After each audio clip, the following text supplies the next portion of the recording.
ಕೆಆರ್ಎಸ್ನಿಂದ 6ನೇ ಹಂತದ ಕುಡಿಯುವ ನೀರಿನ ಯೋಜನೆಗೆ ತೀವ್ರ ವಿರೋಧ. ಮಂಡ್ಯದಲ್ಲಿ ರೈತರಿಂದ ಕಾವೇರಿಗಾಗಿ ದುಂಡು ಮೇಜಿನ ಸಭೆ. ಕಾವೇರಿ 6ನೇ ಹಂತದ ಯೋಜನೆ ಕೈಬಿಡಲು ಆಗ್ರಹ. ಮಂಡ್ಯ ನಗರದ ಗಾಂಧಿ ಭವನದಲ್ಲಿ ನಡೆದ ರೈತರ ಸಭೆ. 6ನೇ ಹಂತದ ಕುಡಿಯುವ ನೀರಿನ ಯೋಜನೆ ಕುರಿತು ವಿಚಾರ ಮಂಥನ. ಮಂಡ್ಯ ಜಿಲ್ಲಾ ರೈತ ಹಿತರಕ್ಷಣಾ ಸಮಿತಿಯಿಂದ ಸಭೆ. ರೈತರ ಜೀವನಾಡಿ ಕ್ರಿಸ್ ಜಲಾಶಯ ರಕ್ಷಿಸಿ, ಮಂಡ್ಯ ಜಿಲ್ಲೆಯ ರೈತರ ಬದುಕು ಉಳಿಸಿ ಎಂಬ ಘೋಷವಾಕ್ಯದೊಂದಿಗೆ ಸಭೆ ನಡೆಯಿತು. 6ನೇ ಹಂತದ ಕುಡಿಯುವ ನೀರಿನ ಯೋಜನೆಯಿಂದಾಗುವ ರೈತರ ಸಮಸ್ಯೆಗಳ ಕುರಿತು ಚರ್ಚೆ. ಬೆಂಗಳೂರು ನಗರಕ್ಕೆ ಹೆಚ್ಚುವರಿ ನೀರಿನ ಪೂರೈಸಲು ಮುಂದಾಗಿರುವ ಸರ್ಕಾರ. ಸುಮಾರು ₹939 ಕೋಟಿ ವೆಚ್ಚದ ಬೃಹತ್ ಕಾವೇರಿ 6ನೇ ಹಂತದ ಕುಡಿಯುವ ನೀರಿನ ಯೋಜನೆಗೆ ಅನುಮೋದನೆ ನೀಡಿರುವ ರಾಜ್ಯ ಸರ್ಕಾರ. ಮುಂಗಾರು ಮಳೆ ಇಲ್ಲದೆ ಕ್ರಿಸ್ ಡ್ಯಾಂನಲ್ಲಿ ನೀರಿನ ಮಟ್ಟ ಕಡಿಮೆ ಹಿನ್ನೆಲೆ ಮಂಡ್ಯ ಭಾಗದ ಕೃಷಿಗೆ ಗಂಭೀರ ಸಮಸ್ಯೆಯನ್ನು ತಂದೊಡ್ಡಲಿದೆ ಎಂದು ರೈತರ ವಿರೋಧ.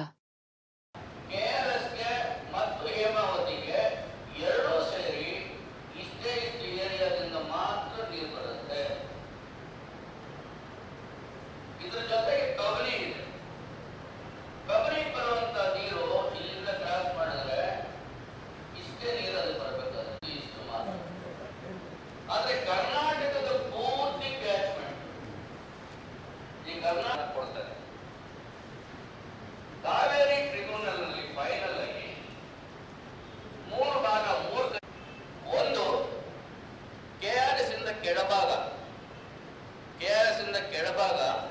ಕಬಿನಿಯಿಂದ ಕೆಳಭಾಗ ಬರುವಂತ ನೀರು 80 TMC ನೀರಷ್ಟು ಬರುತ್ತೆ ಅಂತ ಹೇಳಿದ್ದಾರೆ. ಮಾಡಿಕೊಂಡಿದ್ದೀರಿ. ಇಲ್ಲಿ ತಿಳಿದಂತವ್ರು ಬಂದು ಏನು ಇವತ್ತು ಗಾಂಧಿ ಭವನ, ಆ ಗಾಂಧಿ ಭವನ ಕುರಿತು ಇನ್ನೂ ಮಾತಾಡೋರು ಸಂವಾದರಿದ್ದಾರೆ. ತಿಳಿದಿರೋರು ಮಾತ್ರ ನಾವು ಇವೆರಡೂ ಕೇಳೋಣ. ಕಲಿಕೆ ನಿರಂತರ. ಈ ಕೊನೆ ಶಿವನಿಗೆ ಕಟ್ಕೊಂಡು ಮಾಡ್ತಾ ಇರೋದು, ಈ ಕೊನೆಗೆ ಎಲ್ಲಿ ಬಂದು ಕೂತ್ಕೊಳ್ತದೆ ನಮ್ಮ ಪೂರ್ವಿಕರು ಮಂಡ್ಯದ ಕಾಯಿಲೆ ಮಂಡ್ಯ, ಕೂಡಲ ಮಂಡ್ಯ ಅಂತಿರುತ್ತೆ. ಆ ಮಂಡ್ಯ ಇದ್ದಿದ್ದು ಹಳೆ ಮಂಡ್ಯ. ಈ ಮಂಡ್ಯದಲ್ಲಿ ನಮ್ಮಂತ ಎಲ್ಲ ವಲಸಿಗರಿಗೆ ಸೇರಿದರು. ಅಕ್ಕಪಕ್ಕದ ಹಳ್ಳಿಯವ್ರು ಬಂದಿರುವೆ. ನಾನು ಕಾದಾಡೋನೆ ಬರೀ ಆ ಕೆಳಗೆ ಈ ಡ್ಯಾಮ್ಗಳಿಂದ ಯಾವುದೇ ಕಾರಣಕ್ಕೂ ಯೋಜನೆಯನ್ನು ರೂಪಿಸಬೇಡಿ, ಇಲ್ಲಿಗೆ ಕೈ ಬಿಡಿ. 5ನೇ ಹಂತಕ್ಕೆ ಕೈ ಬಿಟ್ಟು ನೀವು ನೆಕ್ಸ್ಟ್ ಕುಡಿಯುವ ನೀರಿಗಾದ್ರೆ ಬೇರೆ ಬೇರೆ ಪರ್ಯಾಯ ವ್ಯವಸ್ಥೆಯನ್ನು ಮಾಡ್ಕೋಬೇಕು. ಯಾವುದೇ ಕಾರಣಕ್ಕೂ ಈ ಡ್ಯಾಮ್ಗಳಿಗೆ ಕೈ ಹಾಕಬಾರ್ದು ಅಂತ ಒಂದು ನಿರ್ಣಯವನ್ನು ಮಾಡಿ ಸರ್ಕಾರಕ್ಕೆ ಕಳಿಸೋಕೆ ಈ ಸಭೆಯಲ್ಲಿ ನಾವು ಬಯಸ್ತೇವೆ. ಅವರ ಆಸೆಗೆ ಒಳಗಾಗಿ ಈ ಸರ್ಕಾರಗಳು ಈ ನಿಯಮಗಳನ್ನ ಮಾಡ್ತಾ ಇದ್ದಾವೆ. ಏನು ಮಂಜುನಾಥ್ ಅವರು ಹೇಳಿದಂಗೆ ಡೇಟಾ ಸೆಂಟರ್ಗೆ ನೀರು ಬೇಕು, ಕೋಟಿಗಟ್ಟಲೆ ಲೀಟರ್ ನೀರು ಬೇಕು. ಆ ನೀರು ಮತ್ತೆ ಯಾವುದಕ್ಕೂ ಉಪಯೋಗ ಆಗೋದಿಲ್ಲ ಅಂತ ಹೇಳಿದ್ದಾರೆ ಅವರು. ಬೇರೆ ನೀರು ಕರೆಂಟ್ ಉಪಯೋಗಿಸ್ಕೊಂಡು ನೀರು ಉಪಯೋಗಿಸ್ಕೋಬಹುದು. ಅವರು ಹೇಳೋ ಪ್ರಕಾರ ಡೇಟಾ ಸೆಂಟರಲ್ಲಿ ಆ ನೀರು ಉಪಯೋಗಿಸಿದ್ರೆ ಏನು 2 ಟನ್ ನೀರು ಅಂತ ಹೇಳಿದ್ರು ಮೊನ್ನೆ. ಆ ನೀರಿನ ಯಾಕೆ ಉಪಯೋಗ ಆಗೋದಿಲ್ಲ. ಇವಾಗ 6ನೇ ಹಂತ ಅಂತೇಳಿ ನೇರವಾಗಿ KRS ನೀರು ತಗೊಂಡು ಕೇಳ್ತಾರೆ. ಅಪಾರ್ಟ್ಮೆಂಟ್ ಕಟ್ತಕ್ಕಂಥ ಬಿಲ್ಡರ್ ದುಡ್ಡು ಬರುತ್ತೆ, ಕಾರ್ಪೊರೇಷನ್ಗೆ ವಾಟರ್ ಬಿಲ್ ಬರುತ್ತೆ, ಅದು ಸಪೋರ್ಟ್ ಮಾಡೋದು ರಾಜಕಾರಣಿ ಕಮಿಷನ್ ಬರುತ್ತೆ. ಈ 6 TMC ಹೋಯ್ತು ಅಂತ ಹೇಳಿದ್ರೆ ಅದು ಆಗ್ತಕ್ಕಂಥ ಬೆಳೆ ನಷ್ಟ ಆಗ್ತಕ್ಕಂಥ ರೈತರಿಗೆ ಯಾವುದೇ ಕಾಂಪನ್ಸೇಟ್ ಆಗೋದಿಲ್ಲ, ಯಾವುದೇ ಪರಿಹಾರ. ಯಾಕೆಂದ್ರೆ ಅವಾಗಿಂದ ಹೇಳ್ತಾವ್ರೆ ಆರ್ ಟಿ ಎಂ ಸಿ ಅಂತ. ಯಾಕೆಂದ್ರೆ 6ನೇ ಹಂತದ ಯೋಜನೆ ಅಲ್ಲಿ ಏನು ನಮ್ದು ಮಂಡಿದೆ ಭೂಸ್ವಾಧೀನದಲ್ಲಿ 130 ಎಕರೆ ಹೋಗ್ತಾ ಇರೋದು. ಅದ್ರ ಬಗ್ಗೆ ಗಂಭೀರವಾಗಿ ನಾವು ಯೋಚನೆ ಮಾಡಬೇಕು. ಜೊತೆಗೆ ಒಂದು MLD ಅಂದ್ರೆ 10 ಲಕ್ಷ ಲೀಟರ್ ನೀರು, 500 MLD ನೀರಿಗೆ ಅವರು ಈಗ ಹೊಸ ಯೋಜನೆಗೆ ಹಾಕೊಂಡಿದ್ದಾರೆ. ಯಾವ ಅನುಮತಿ ಇಲ್ಲ, ಕಾನೂನು ಇಲ್ಲ, ಏನೂ ಇಲ್ಲ.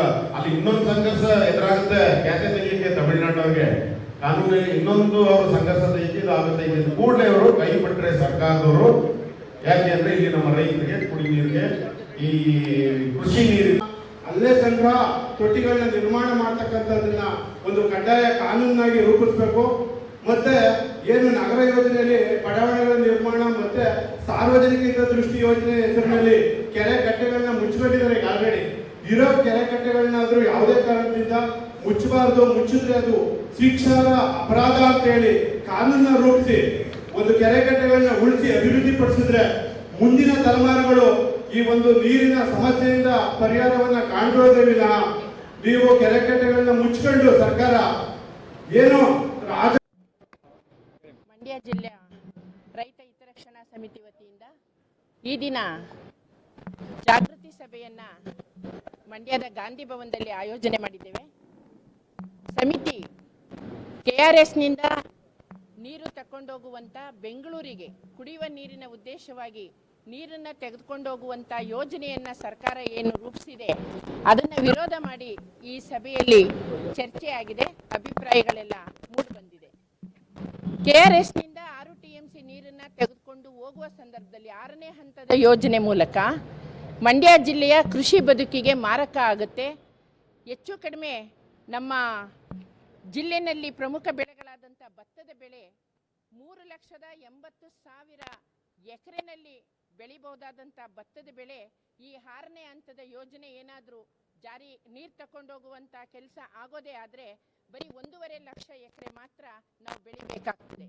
ಹಾಗೆಯೇ ನಮ್ಮ ಕಬ್ಬು ಪ್ರಮುಖವಾದಂಥ ಬೆಳೆ 2 ಲಕ್ಷ ಎಕರೆ ಕಬ್ಬನ್ನ ನಾವು ಬೆಳಿಬಹುದು. ಆದರೆ ಇವಾಗ ಬರೀ ಆ ಯೋಜನೆ ಏನಾದರೂ ನೀರನ್ನು ತಗೊಂಡೋಗೋದಾಗೋದಾದರೆ 37,000 ಎಕರೆ ಕಬ್ಬನ್ನ ಮಾತ್ರ ನಾವು ಬೆಳಿಬಹುದಾಗುತ್ತೆ. ಇಂಥದ್ದೊಂದು ಮಾರಕ ಕೆಲಸವನ್ನು ಸರ್ಕಾರ ಈ ಕೂಡಲೇ ಕೈ ಬಿಡಬೇಕು ಅಂತೇಳಿ ಕೆಲವು ನಿರ್ಣಯಗಳನ್ನು ನಾವು ಈ ಸಭೆಯಲ್ಲಿ ಮಾಡಿದ್ದೀವಿ. ನಮ್ಮ ಮಂಡ್ಯ ಜಿಲ್ಲೆಯ ಜನತೆಯ ಒಂದು ದೃಷ್ಟಿಕೋನದಿಂದ ಈಗೇನು KRS ಎಡಭಾಗ ಮತ್ತು ಬಲಭಾಗದಿಂದ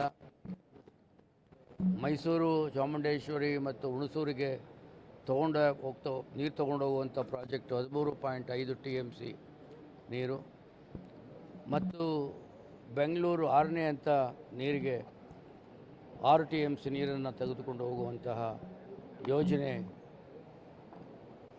ಈ ನಮ್ಮ ಮಂಡ್ಯ ಜಿಲ್ಲೆಗೆ ಮಾರಕವಾದಂಥದ್ದು.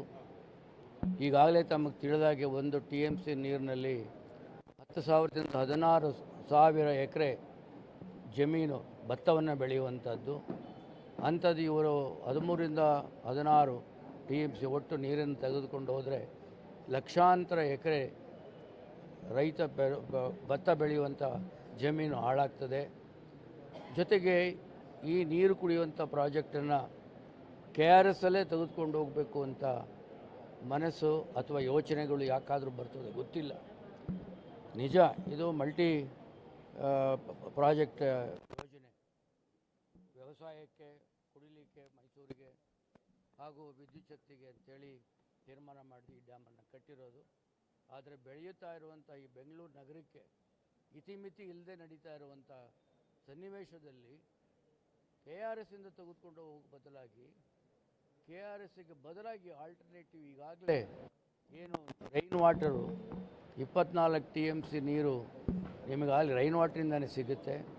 ವೇಸ್ಟ್ ಟ್ರೀಟ್ಮೆಂಟ್ ಮಾಡೋದ್ರಿಂದ ಅದೊಂದು 14ರಿಂದ 15 TMC, ಒಟ್ಟು 40 TMC ನೀರು ಅಲ್ಲೇ ಶುದ್ಧೀಕರಣ ಮಾಡಿ ಆ ನೀರನ್ನು ಉಪಯೋಗಿಸ್ಕೊಳ್ಬೋದು.